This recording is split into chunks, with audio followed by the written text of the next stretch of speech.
G'day folks, in this week's video we'll be harvesting those water chestnuts from the aquaponics, and I'll give you a bit of a heads up on how easy they are to grow. Just quickly before we get started, I wanted to let you know that I've uploaded another PDF download to our Aquaponics Beginner's Guide. For you folks who have already purchased it, thank you very much for the support, folks.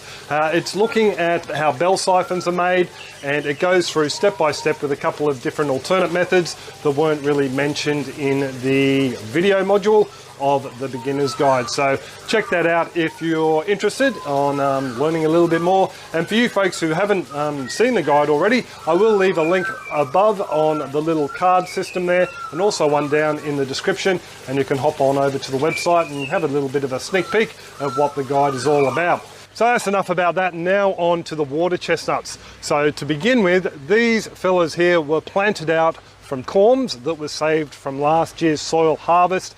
They were harvested around about August of 2021, which is towards the end of our winter.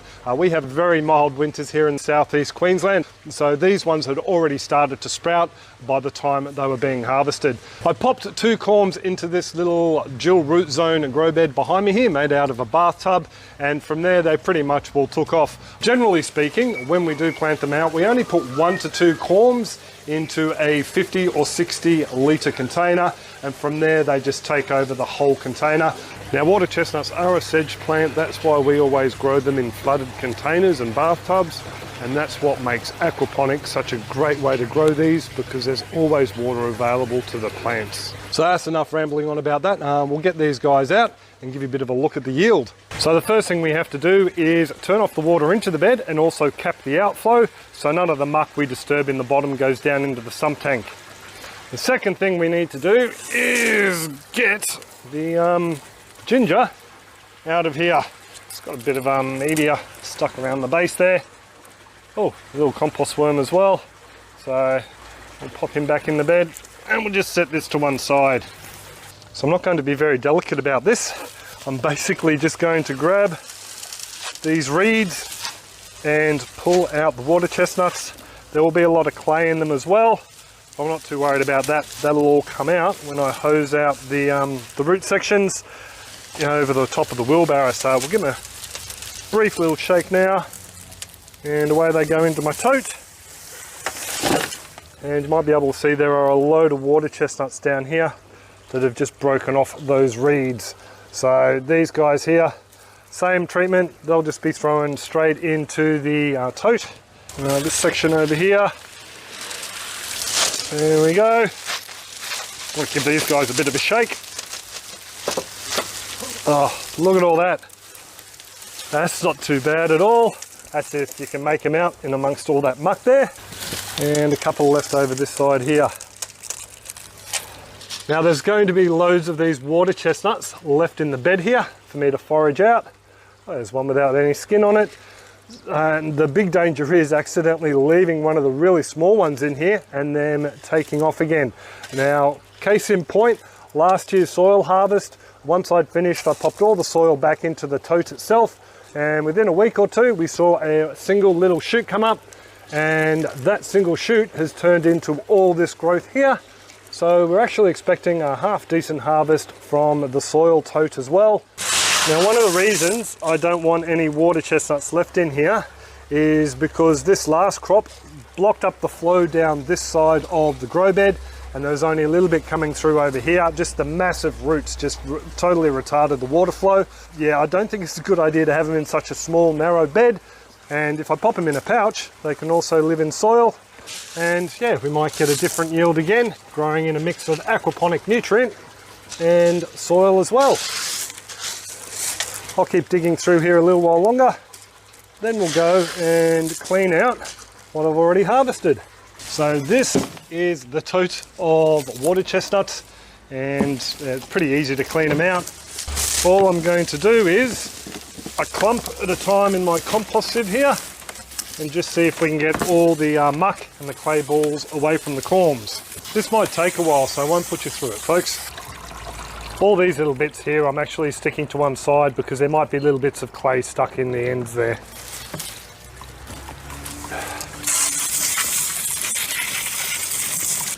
Now this is the last clump to clean off before I get to all the spare ones that came out in the clay. Now these ones here are all the ones that were in the clay, and I'm sure there will be even more. Picked up a couple of hitchhikers with all those chestnuts, so these compost worms can go back into the aquaponics, I think, to keep breaking down all that organic matter. Come here, fella. So there we go, folks. That's the majority of the yield. The harvest is done, but before I give you a gander, I thought I'd just run through what's going on with this bed here. There will be more potato pouches going in here, but I think I will remove all this clay and refresh it. This clay will just end up in another bed down the line. The reason being is that there is a load of solids that has accumulated in this bed, which, you know, is just something that's going to happen. Load of roots in here. There was the nasturtium, the sweet potato, and also the fine solids that make it through the filters. I mean, backyard aquaponics filter systems aren't 100%, so some small fines make it through. The compost worms can't look after all this solids, so yeah, I think I might just clean it out because I don't really want to flood water into here and send all this back into the rest of the aquaponics system. I might be able to drain it out and put it in the mineralizer though, so that might be something I do. So these three little baby water chestnuts are another reason I want to clean the clay out. They are roughly the same size as bits of clay within the system, and I can't really screen them out. So what I'm thinking of doing is just popping this out on the ground on top of some shade cloth. That way any compost worms in here can escape down into the ground, and we'll start off with some fresh clay that I have set aside, and then we'll put the potato pouches, the new potato pouches, in this bathtub bed. So that won't be happening until next week. And when I pull it out, I think I'll also be finding more water chestnuts. There's another one, there's another small one, and we might come across one or two large ones as well as loads of roots. So that's something I'll have to keep an eye out on as well. Don't think there'll be too many more large ones though. Anyway, that's enough rabbiting on about that. We'll go check out the harvest. Rightio, these are the three different roughly graded sizes of water chestnuts, and I thought we'd start with the smallest first. Just tip them out on this tray. These are the ones, and there's many more left in the bed that could be mistaken for clay or are just a little bit too small and fiddly to peel. So we're going to try something different with these ones rather than throwing them out. I'm going to give them a rough cleanup with a paring knife, give them a bit of a scrub, and then we're going to just blanch them, parboil them, and then see what they taste like with the skins on. And thank you very much, Shane, for that tip. Rather than waste them, we thought we'd have a crack at, seeing if they do taste okay with the skin on. So that's what we'll be doing with the majority of these.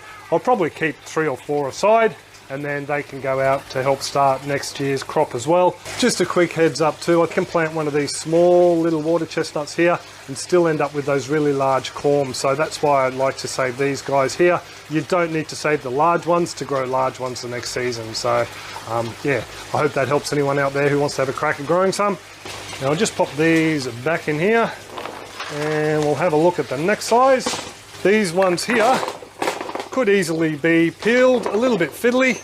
Some of the smaller ones might be a little bit difficult with my large fingers, but yeah, these guys here are all viable as well. You just don't get much out of them after you run the paring knife around them. But again, before we try and peel any, we are going to have a crack at using that parboil method and see how they taste before we go to all that effort. Normally we just take a little paring knife and just try and take off as little amount of skin as possible, and then I just store them in a bowl of water in the fridge if we're going to use them fairly fast, or we just chop them up and throw them into containers in the freezer, and when you bring them out and toss them in a meal, they're just as crunchy as ever. So these ones here, I'd say, ones like this probably went into the wrong basket, but they're very easily peelable.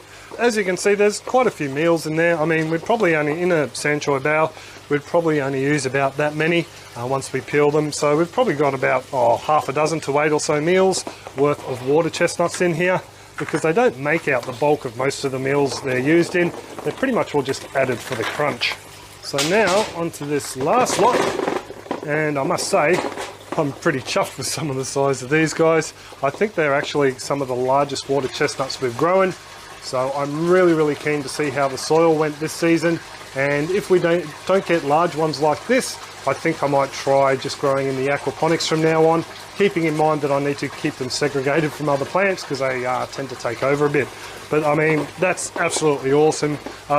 For a sanchay bough for the family, just the three of us, we'd probably only use about 4 or 5 of these. In a curry, I might add a little bit more because we tend to make more curry than we need, as we like to have it as leftovers. So I'd probably use that amount. So yeah, while it's not going to see us through a whole year's worth of curries or sanchay bough, it is nice to grow some of these tasty little treats yourself. There's one last look at the water chestnuts, and if you want to stick around, I'll pull a couple of the soil ones out just to give you a bit of a sneak peek.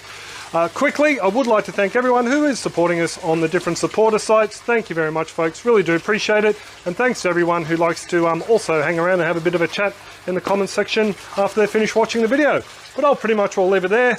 I do hope that your aquaponics and your gardens are booming, and I'll catch you next video. Cheers all. Take it easy. So here we go, folks. Just going to dig on in and see what we can unearth.